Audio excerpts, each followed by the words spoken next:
Bom, começando aqui mais um vídeo para o canal, como eu já tinha antecipado, né, até um pouco atrasado, esse é um vídeo sobre as eleições italianas, que vão ocorrer dia 25 de setembro. Como sempre, só relembrando, né, que o canal aqui é focado em investimentos também, né, mas em política internacional e os efeitos econômicos, né, que algumas situações têm sobre isso. Hoje o assunto aqui são as eleições na Itália, porque são eleições antecipadas, né, não eram eleições previstas, e podem ter impactos ali muito fortes, não só sobre a Europa, não só sobre a Itália, não só sobre a União Europeia, assim como na própria dinâmica, indiretamente, do conflito entre Ucrânia e Rússia, e também nas próximas eleições que vão ser disputadas na Europa, né, nos países ali próximos. Inclusive nessa situação complicada com a questão do preço do gás, do petróleo, própria inflação que também está fora de controle em vários lugares do mundo, inclusive nos países europeus. Então vale aqui alguns comentários sobre. Bom, só para fazer uma pequena cronologia mesmo, que o objetivo não é muito longe, mas a Itália vem ali de um problema político, né, já há algum tempo, desde provavelmente ali de que ocorreu a Operação Mãos Limpas, que acabou numa cruzada contra a corrupção, ferindo ali nos partidos que existiam, e por razões, digamos, até que razões justas, né? Quando tem corrupção, as pessoas têm que pagar por isso. Mas digamos que aquilo desestabilizou completamente. E não estou aqui entrando no mérito do que foi julgado da operação depois, falando apenas do espírito da coisa ali. Enfim, isso acabou desestabilizando, né, todo o sistema político italiano durante muito tempo. Levou ali a figuras como outsiders entrando na política, novos partidos, mas deixou ali um sistema novo, né, ainda sob adaptação. No meio disso tudo, já há mais de uma década agora, né, a gente teve ali, após um governo do Silvio Berlusconi, uma das vezes que ele foi primeiro-ministro, a entrada de um governo de união nacional com o Mário Monti, que foi ali uma figura muito parecida até com o que está renunciando agora, que é o Mário Draghi, que era um ex-banqueiro, acabou entrando num governo de união nacional de amplo apoio, foi muito, digamos, festejado ali, de forma geral, de forma internacional. Pode-se dizer que foi pelo establishment, mas de qualquer forma tinha ali um apoio. Mas o governo dele acabou durando menos ali do que... Era um governo tampão, mas acabou não durando tanto quanto alguns esperavam, né? Foi de novembro de 2011 a abril de 2013. Com a saída dele, a gente tem ali a ascensão do Partido Democrático, um partido tradicional de centro-esquerda, de esquerda italiano. Esse partido teve várias fragmentações durante o período que teve ali no governo, né? Teve até sair do governo em 2018, quando foram realizadas as novas eleições, de 2013 a 2018 mais ou menos, o Partido Democrático ficou. Teve três primeiros ministros, né? Sendo que o Enrico Letta foi o primeiro deles, o Matteo Renzi foi o segundo deles, e são os dois mais marcantes. Depois teve um terceiro que hoje está ali trabalhando na Comissão Europeia, mas os dois nomes continuam na política italiana, eles são o Enrico Letta e o Matteo Renzi. Em 2018, né, a gente tem novas eleições, é quando surge ali o Movimento Cinco Estrelas, que na verdade talvez tenha sido o primeiro partido antissistema, né, completamente antissistema, a ficar em primeira posição numa eleição num grande país europeu. Porque se a gente pegar a Inglaterra, talvez seja o sistema mais parecido até com o americano, né? A gente tem ali uma troca entre conservadores e trabalhistas. Na própria França, a gente teve agora mais recentemente, sim, o En Marche, né, do Macron. Mas ainda assim, apesar do Macron, e aí, dê a designação que você quiser, de lado político e até ideológico para o Macron, mas ele foi um ministro do governo socialista, né, do François Hollande, chegou a ser ministro da Economia, então era um cara ligado àquele governo antes de criar o En Marche. Enquanto na Itália o movimento Cinco Estrelas é um movimento, na verdade, chefiado pelo Beppe Grillo, um comediante até experiente já, não era uma pessoa tão jovem, uh, que dá ali as bases para esse partido e acaba ganhando as eleições com 33% dos votos. Era um partido bem antissistema, né? Um partido que inclinava mais para a esquerda, mas que tinha muitas medidas que era até difícil identificá-las ideologicamente. Tem até um livro muito bom sobre isso, que é o Engenheiros do Caos, né, de um autor italiano, que comenta sobre esses novatos na política e os impactos que eles tiveram em diversos países do mundo. De qualquer forma, o Movimento Cinco Estrelas, ao ganhar o poder, indica ali uma pessoa até de fora do partido para ser o primeiro-ministro, o Giuseppe Conte, que atualmente é o líder do movimento, né, mas é uma figura que era um professor universitário que não estava ligado na política naquele momento. De qualquer forma, né, Giuseppe Conte ali, ele assume em 2018 e fica até o começo da pandemia, em fevereiro de 2021, né, quando ele cai.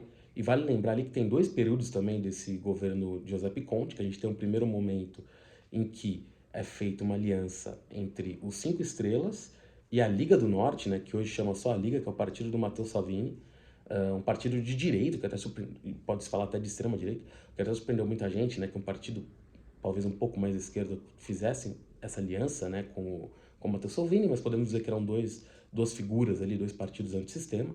Lembrando que o Beppe Grillo, né, apesar de ser toda essa figura, ainda está até no conselho do Movimento Cinco Estrelas, não pôde concorrer na eleição de 2018 por alguma condenação anterior que ele teve, então ele nem foi um candidato, mas de qualquer forma, o movimento teve essa força, ficou ali, acho que até o início de 2019 ou 2020, numa aliança com o Salvini. Com a queda do Salvini, eles formam uma aliança com o Partido Democrático, que tinha sido dos antigos primeiros ministros, né? E o Partido Democrático passa ali a fazer parte da coalizão do Conte até essa nova coalizão cair em fevereiro de 2021, né? Ali na época da pandemia. Vale lembrar aí também que nesse meio tempo o Matteo Renzi deixa o Partido Democrático e forma um partido chamado Itália Viva, ou seja, isso só dá uma noção do nível, né, de fragmentação desse sistema político italiano. Você ainda tem o partido Forza Italia do Berlusconi, você tem o Fratello d'Italia, que é o irmão de Itália, que é o partido da Giorgia Meloni, que chegou a ser ministra do interior do Giorgio Berlusconi lá atrás e hoje comanda um partido bem à direita, né, que é os Irmãos da Itália, mas eu já vou chegar lá. Mas só para contextualizar os partidos aí que estão envolvidos, né? De qualquer forma, a gente tem ali, depois disso, a ascensão do Mário Draghi, que foi chamado de Super Mario, foi o presidente do Banco Central Europeu quase por uma década, né? Que, enfim, é muito festejado novamente, até uma figura que lembra um pouco o Mário Monti, embora seja uma figura até mais preeminente, né? Se a gente for pensar em termos de conhecimento internacional. Fez ali um governo apoiado por todos os partidos, menos os Irmãos da Itália, né? E, de forma geral, aqui não vou entrar no mérito se foi bom ou ruim, tem gente que critica, tem gente que elogia, mas razoavelmente até aparentemente bem avaliado pela população. Mas, agora, justamente por isso que eu até falei da guerra, né? Justamente por causa de questões relacionadas à guerra Ucrânia-Rússia, no qual, apesar, por exemplo, do Matteo Salvini, da Liga, o próprio Berlusconi, do Forza Italia, que hoje é um partido menor, mas ainda tem uma votação interessante, e os próprios Irmãos da Itália sempre foram partidos mais simpáticos, até em algum nível, à Rússia. Mas, nesse momento da guerra, todos eles se colocaram a favor da Ucrânia com graus variados ali de apoio à Ucrânia, mas a favor da Ucrânia. E a grande questão veio porque o Mário Draghi colocou ali para votação a possibilidade, né, de se mandar mais dinheiro para a Ucrânia para adquirir armas na guerra contra a Rússia. E o Movimento Cinco Estrelas, ou parte relevante dele, se colocou de forma contrária a essa votação. Lembrando que ele é o maior partido do Congresso, na última eleição ele teve 33% dos votos. Então isso gerou até um racha dentro do próprio Movimento Cinco Estrelas, né, porque o Luigi Di Maio, que é o atual ministro das Relações Exteriores do Mário Draghi, é do partido Movimento Cinco Estrelas e pediu para sair do partido, ainda não fundou um partido novo até onde está público, mas levou ali cerca de 1/3, né, dos parlamentares, ou talvez um pouco menos, do Movimento Cinco Estrelas para esse novo partido que ele vai fundar, embora ele próprio diga que ele ainda representa o partido ali. Tem gente também que diz que ele criou esse movimento porque um estatuto dos Cinco Estrelas não permite que deputados do partido concorram à reeleição, e ele muito provavelmente quer concorrer. Lembrando que o Giuseppe Conte, o atual líder do Movimento Cinco Estrelas, pode concorrer, porque ele não foi candidato na última eleição, ele foi alçado ao posto de primeiro-ministro, mas ele não foi eleito deputado nem nada. E lembrando também que ainda tem para jogar água nesse fogo, perdão, para incendiar mais a fogueira, a questão que, por uma proposta já antiga, né, a Câmara Italiana vai ser reduzida em 1/3, então o número de assentos sob disputa é menor. Então, várias das pessoas que também deixaram o Movimento Cinco Estrelas, junto com o Luiz de Maio, podem até perder as eleições, porque não vai ter assento para todo mundo mesmo, né? De qualquer forma, isso gerou um voto uma moção de confiança, né? Que o Mário Draghi acabou vencendo, ele teve a maioria, mas a maioria foi muito menor, porque parte do Movimento Cinco Estrelas votou contra. Então ele resolveu ir até o presidente italiano, Sérgio Mattarella, deixar o cargo à disposição. No primeiro momento ainda teve um voto de desconfiança no Senado, que o Mário Draghi também venceu, mas ele voltou ao Sérgio Mattarella de novo e pediu para entregar o cargo. E agora a Itália vai ter uma eleição. E aí que entra a grande complexidade, né? Por quê? Hoje, o primeiro lugar nas pesquisas, e claro que isso está se alterando, o Partido Democrático pode até ter alguns ganhos eleitorais, aparentemente por ter apoiado o Mário Draghi, mas o partido que está em primeiro, e a gente tem ali algumas notícias até de aumento de imigração na Itália, que ajuda esse partido que está em primeiro, e também a Liga do Matteo Salvini. O partido que está em primeiro com mais ou menos 23% das intenções de voto é o Fratelli d'Italia, os Irmãos da Itália, chefiado pela Giorgia Meloni. O partido que está encabeçando ali com ele é o Partido Democrático, mas de centro-esquerda, de centro.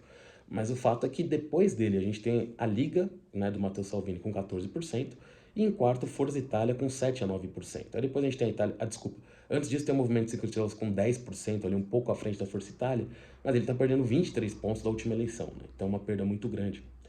E pelo fato do Movimento 5 Estrelas ter ajudado na derrubada do governo Mario Draghi, o seu atual primeiro-ministro ali, o seu líder, perdão, o Enrico Letta, né, um ex-primeiro-ministro, diz que não vai fazer uma aliança com o Movimento 5 Estrelas. Então, ainda que o PD cresça muito na votação, ele teria que arranjar outros aliados, já que ele não vai querer se aliar com o Movimento 5 Estrelas. Claro que em política essas coisas mudam rapidamente, mas esse é o cenário do momento, esses partidos não vão se aliar. Outro partido que também poderia se aliar com o PD seria o Itália Viva, só que o Itália Viva foi fundado pelo Matteo Renzi quando ele saiu do Partido Democrático. E ele é justamente a figura que tirou o Enrico Letta quando o Enrico Letta era primeiro-ministro. Então dá para imaginar que eles não são melhores amigos. Então você tem uma outra questão de como conciliar esses partidos, e sendo que o Itália Viva, pelas pesquisas, nem vai ser um partido tão grande. E se a gente somar a votação atual dos três partidos de direitos principais, os Irmãos da Itália, a Liga e a Força Itália, você chega em mais de 40%, dependendo da pesquisa 43%, 44%. Se a gente pegar movimentos menores, mais à direita, ou deputados independentes, é bem provável até que eles tenham uma maioria, a menos que as pesquisas vão se alterando. E qual que é a grande questão disso, né? Primeiro, a Itália tem mais de 200 bilhões de euros a receber ali, né, de um fundo de recuperação europeu pós-Covid. Isso, inclusive, foi o que fez, uma das razões que fez o governo de Giuseppe Conte cair, porque as pessoas não estavam aprovando a forma que ele queria despender esses gastos. O Mario Draghi conseguiu passar um primeiro plano, mas ele tem que ser executado, tem que deixar claro como esse dinheiro vai ser gasto, esse dinheiro não vai ser liberado. E a gente está falando aí de um governo com pessoas, nem estou entrando no mérito do que eles pensam ideologicamente, mas com menos experiência nesse tipo de coisa, as dificuldades também, até parece fácil da destinação a esse dinheiro, mas ele tem que ir sendo aprovado por Bruxelas. A gente está falando de partidos aí que até estão no Parlamento Europeu, os Irmãos da Itália estão lá, e curiosamente estão até num grupo da direita mais tradicional, não no grupo que é chamado mais de extrema-direita, mas é um grupo um pouco mais eurocético, não fala ali de deixar a União Europeia, mas tem sim críticas, assim como a própria Liga, né, à União Europeia. Então a gente vê agora um momento em que muito provavelmente a Giorgia Meloni vai ser a primeira-ministra italiana, e já foi feito um acordo ali entre os três principais partidos de direita que eles vão unir suas votações para escolher o primeiro-ministro.